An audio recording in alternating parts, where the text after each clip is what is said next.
Nyeti. Rafiki yangu maisha magumu mbaya mno. Una maisha magumu? Yaani kwanza hizi nyeti sioni hata pa kuzitumia. Labda nikwambie tumweleze bwana, shida zako nazo zitathibitika.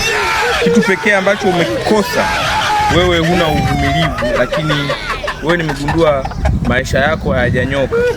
Hapa nilipo. Tamani wanawake. Tamani nini? Nikiamka asubuhi kama mwanamke.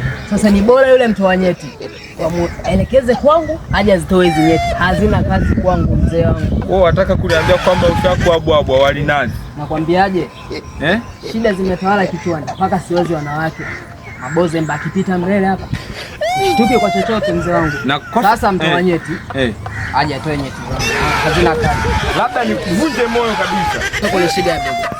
Bega siwezi nikakushika kwa sababu hata nyeti zako hazifanyi kazi, umeniambia.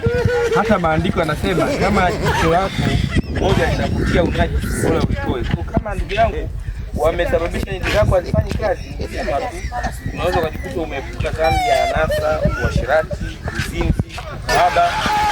Unichunguze na Yesu ninakuomba, unichunguze.